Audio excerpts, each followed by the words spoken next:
Pretenses of peace left by the wayside, the Arcadian forces resumed their advance toward Rabanasta. Dalmasca's doom had been decided. To make resistance would serve no end. With this foremost in my thoughts, I, to the people of Dalmasca. Sons and daughters of Dalmasca, I bid you lay down your arms. Raise songs of prayer in their stead. Prayer for His Majesty King Raminas, ever merciful, a man devoted wholly to peace. Prayer, too, for the noble Princess Ash, who, wrought with grief at her kingdom's defeat, has taken her own life. Know also that Captain Bosch von Ronsenberg, for incitement of sedition and the assassination of His Royal Majesty King Raminas, has been found guilty of high treason and put to his death. They who at this late hour choose still the sword are cut of the same cloth as the captain, traitors who would lead Dalmasca to her ruin. Dalmasca's surrender without terms was soon to follow.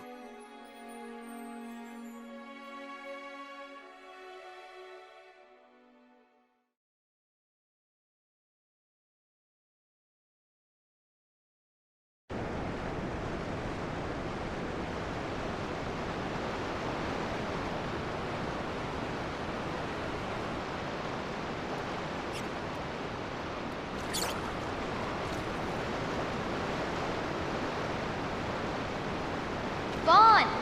Hurry it up or they'll find us! I know. Just a little more. You keep an eye out for me up there, Kites. 1, 2, 3 more. Alright, time to clean house.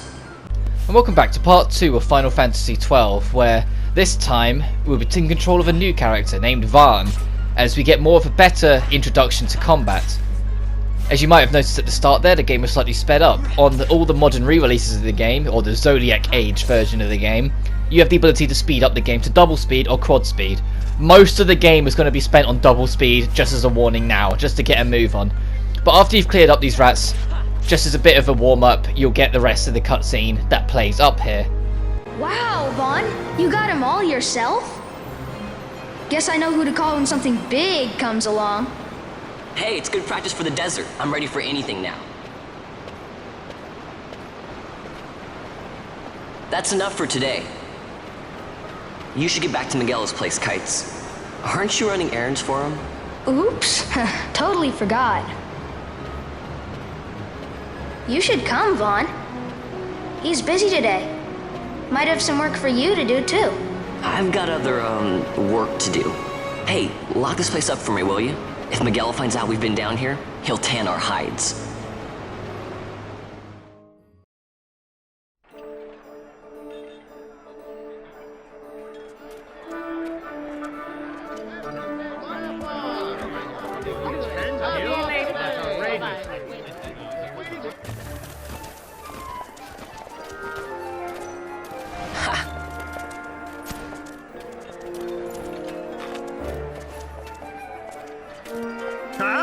What'd you say? Sir, you haven't paid, and I... What? Haven't paid? Second thought. Please, sir, take it. It's a gift. Leave the poor sod be. We don't want trouble today. Your luck, peddler. Oops, sorry. Watch where you're going, churl. What? My pouch! It's gone! The boy! Get out the way! Oh!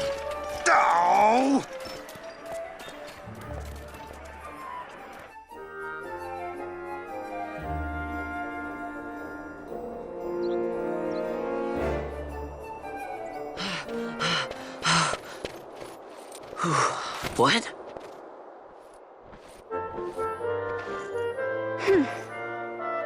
Hey, that's mine. What do you mean, yours? You've been stealing again. What happens if they catch you? We need you to be there for us, Vaan. You're no good to anyone if you're locked away in a dungeon. Oh, what? Am I the leader now? We're orphans. The first thing you learn is you gotta watch out for yourself. Come on, Pinello. You know it as well as I do. Hey, you give that back.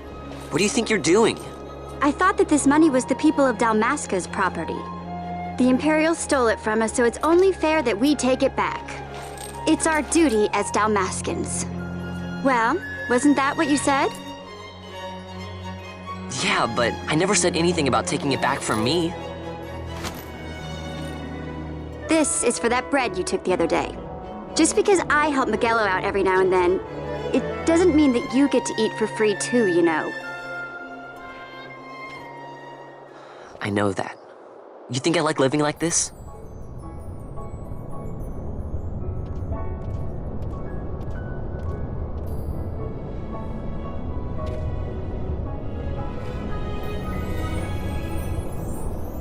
One of these days, I'll fly an airship of my own. I'll be a sky pirate, free to go where I will.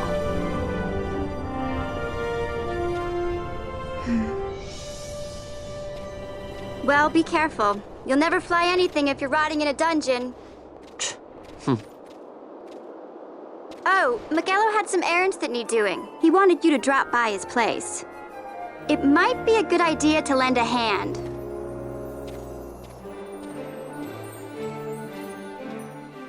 And welcome to a city you're going to be visiting quite often, Rabanastre. It's a lovely place, but it can be a little overwhelming when you first start the game. On your first playthrough, please take the time to go wander. You have the objective marker and it's not going anywhere. Just go wander, see what you can find, see where it leads you. But once you have learnt it, do feel free to go on. I'm not going to stick around because I've done this game a few times now, so I know where I need to be looking in Rabanastre for where I need to go. But I will be, over time, showing off everything. I'm not going to rush to go in every single shop now kind of thing. But when it becomes convenient or makes sense to, I'll be showing things off as we go. But when you're ready, head down here and we can talk to Miguelo.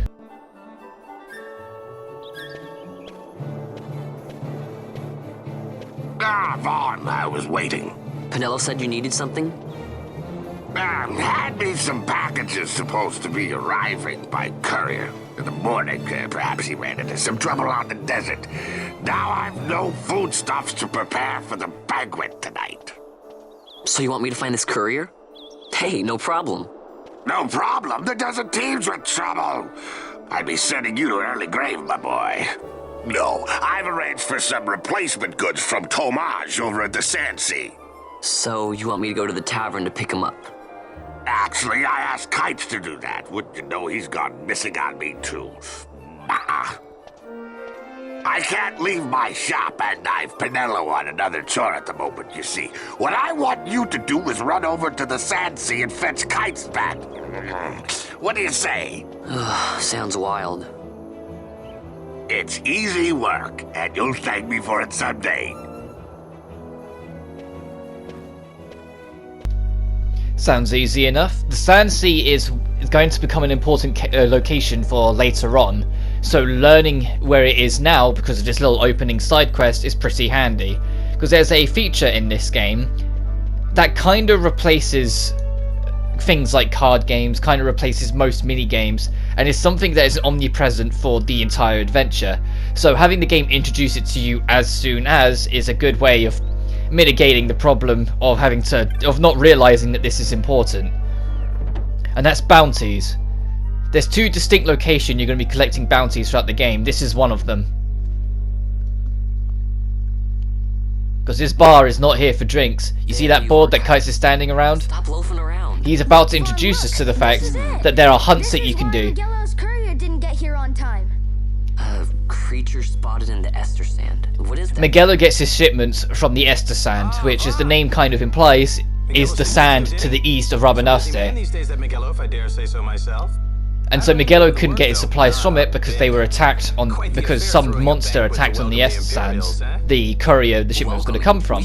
So we can accept this hunt, which is what the game is introducing to us now. to go deal with that so future shipments can get through just fine. It's a little bit redundant of how you can accept them, because you have to accept the hunt, and then you have to find the person who put the hunt on the board in the first place, talk to them to let them know you're doing it, then you go and do it, and then you report back to them to get the item. That's right.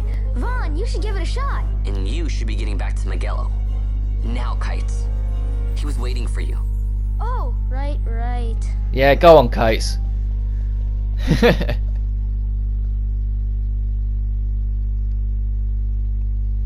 You can kind of tell there's like a ladder of authority. Like, Vaan tells Kites what to do, but Penelo tells Vaan what to do. And here's the game just introducing it to you more. The first one is the Rogue Tomato, which is a ridiculous name for an enemy, but it's also the very first hunt, so I guess they want it to play easy. You're not going to have some big lion or the Behemoth King attack you right from the get-go, because it'd be a bit ridiculous. You wouldn't stand a chance. So you take the bill, and you'd have that step done, and then you need to talk to the person who says it here, in this case it's Tomaj here, to let him know you're doing it. And once you've let them know, you can then go and take it on. If you're worried about accepting loads of hunts, talking to loads of people, and then forgetting who was who, this is what introduces the Clan Primer. The Clan Primer will log every single step you do of every single hunt, so you don't need to worry about forgetting key steps, because it will let you know. It will tell you where the people are, so you need to talk to them, and it will tell you where the enemy in question is once you have talked to them, because they will give you extra details when you talk to them about what to do or where to go, because some hunts aren't as simple as going and finding the enemy and taking them down.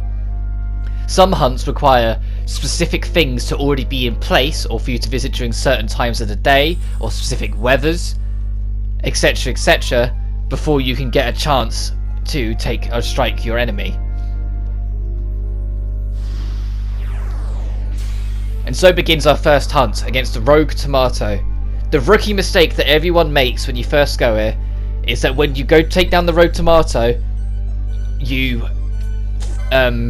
forget to actually report it back, because plot will take place and it will kind of get pushed into the background, and you can get pretty far into the game before you remember to actually report it back in.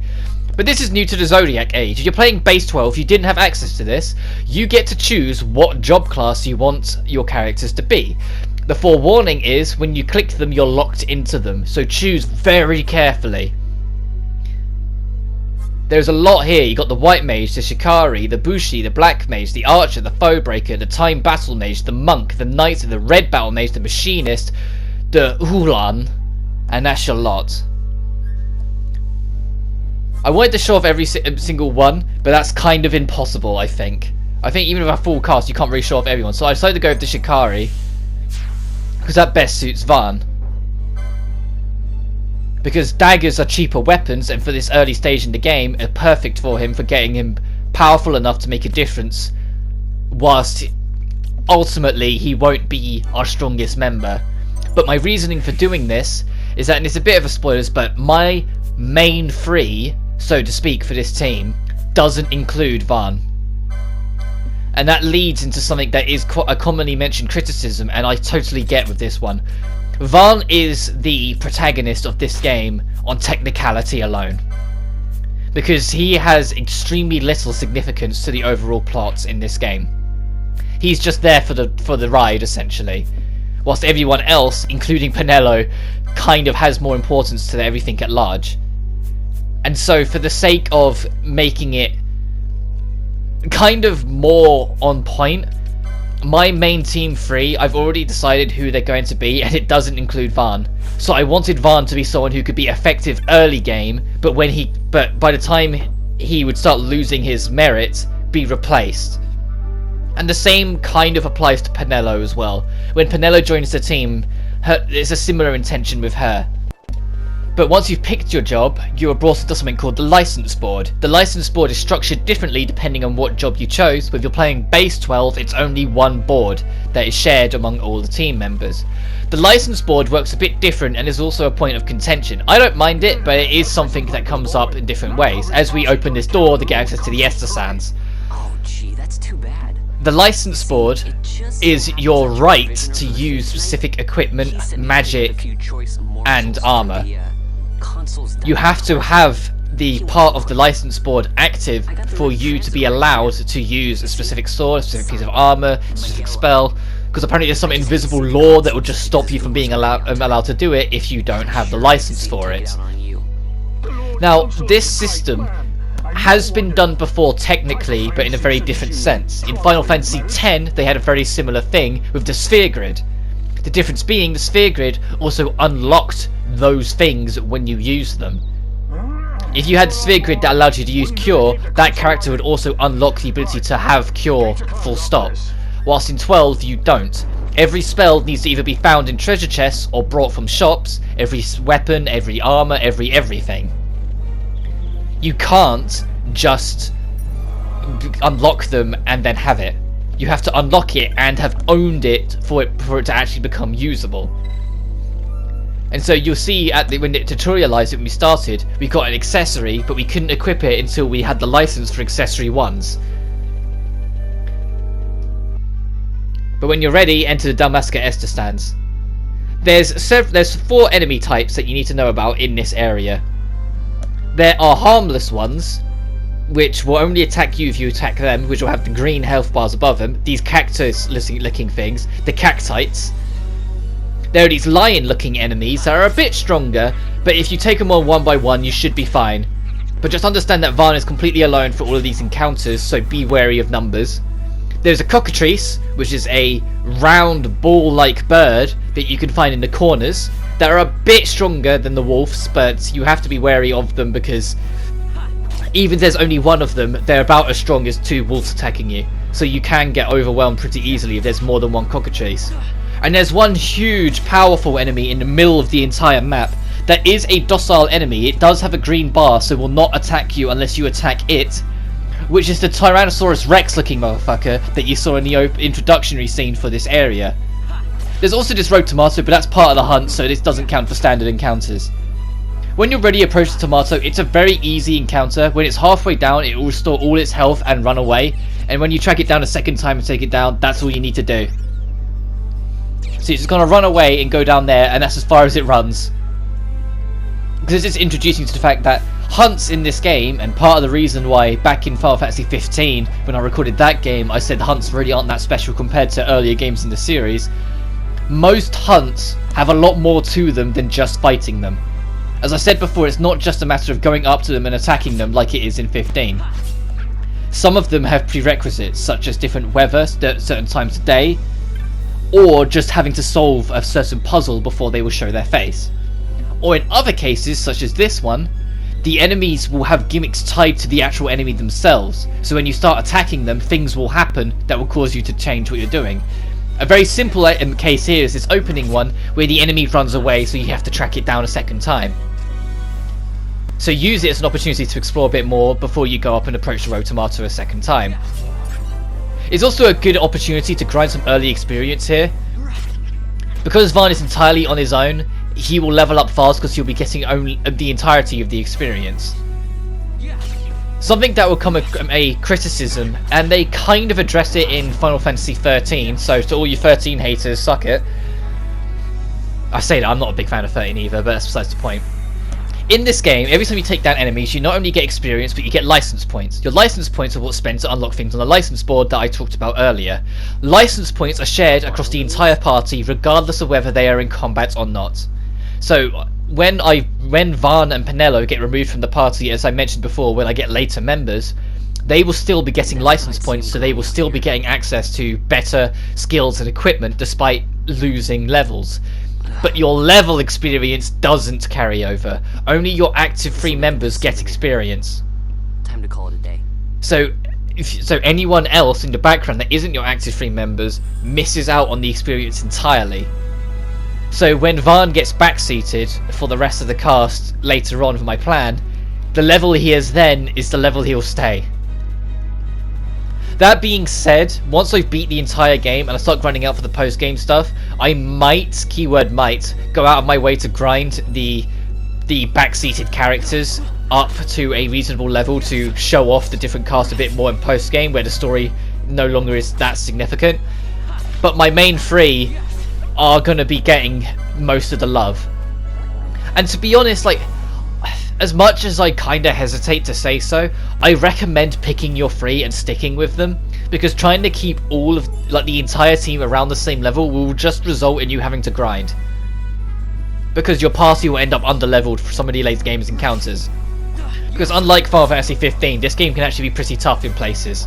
And being underleveled and underprepared, like, being prepared is one thing, but being underleveled can really make the difference sometimes. There's the Tyrannosaurus Rex looking motherfucker I was on about over there. And as you can see, the Wild Saurian, as it's called, has a green bar above it, meaning it will not attack us unless we attack it. Despite being a Tyrannosaurus Rex, it is not a predator-based enemy, it is a docile enemy. It will leave us alone if we leave it alone. However, it does have an ability called Cannibalize, where it will take a small chunk out of its own health to buff everything. So it's even more not worth it than it already wasn't worth it. Because that enemy is beyond way too powerful for you, and it's something you also need to get used to in this game. This game kind of opens itself up quite a lot, quite early. You can't go everywhere, but you can go to a lot of places you might be surprised you can go to pretty early, as we attack this cockatrice up here. And to kind of mitigate how much you travel, there are stupendously powerful enemies early in the game that, by the time you're like level 10 and have at least 2 more members, you should be fine with. But at this point in the game, it will absolutely rinse you. And so it is not worth taking them on. Vaan also has an ability called Steal, and it's probably the most important ability in the game, and I rarely use it. There are a lot of enemies, and a lot of boss fights especially, that have unique one-of-a-kind items that you just can only get by stealing from them. Especially boss fights, which becomes rather painful when most of these enemies become, like I said, one of a kind. So the light items are lost permanently if you don't steal them from them, making steal extremely important, especially for elite hunts made later on. Because elite hunts are a step above the standard bounties that we've been doing, and they're usually of boss monsters, not just stronger monsters. And it's how we get access to some of the major super bosses in the game, is through the elite hunts. But to get access to the elite hunts, we need to talk to someone called Mont Blanc, which will be introduced to us later on. But if you decide to carry on travelling beyond the Estus Sands, down here is a small outpost in the Estus Sands, where there are no encounters of people to talk to. There is also some basic loot here, but one thing you need to understand with the loot is that every treasure chest is randomly generated in this game, with the exception of ones that give you spells. So every single treasure chest, like that pot there, it could have given me a potion, but it could have given me like a small amount of gil, or it could have given me a knot of rust. A knot of rust being one of the more common ones you get, and you just kind of groan every time you see it because it's so not helpful. And in base Final Fantasy XII, that was every single treasure chest, making treasure chests after a set point in the game something you just didn't bother with because they became worthless. And the fact is that it was every single treasure chest was randomly generated. After a while, you were so prepared with equipment, you didn't need the 10 gil a chest would give you. You didn't need the odd potion one would give you. Whilst now, most treasure chests are random, but with the international version, or essentially final mix, for lack of a better word, they made it so very specific treasure chests across the world have unique loot, such as the one we just got that had the Firefly in it. The Firefly is an accessory that reduces your experience earned to 0. Essentially, if you want to do a level 1 run, there's nothing stopping you, you just got to avoid the encounters in the Estus Sands. From the moment you start in Rabanastre, you need to make a beeline down to it to pick up the Firefly. And you should have enough license points if you didn't buy Accessory 1 to get the licensing for Firefly to equip it to turn off experience. But I won't be using it because I'm not a madman. Because I don't understand how you'd be able to get anywhere in this game at level 1, if I'm honest. Or at a low level. So I don't think the Firefly does what, like say Kingdom Hearts does, where it slightly alters your stats and alters things about it, so the level 1 run becomes actually doable. But all that being said, I've actually talked quite a lot in this bit, talking about mechanics and features, and if some of it's gone over your head, don't worry, I will be going over them again as they show up, as they go on. But as we press back to Rabanastre to turn in our hunt, things are going to kick off with a few more cutscenes, so I'm going to call this a part. Next time on Final Fantasy XII, we'll turn in that hunt and find out what's going on at the gate over there. But until then, you guys take care now.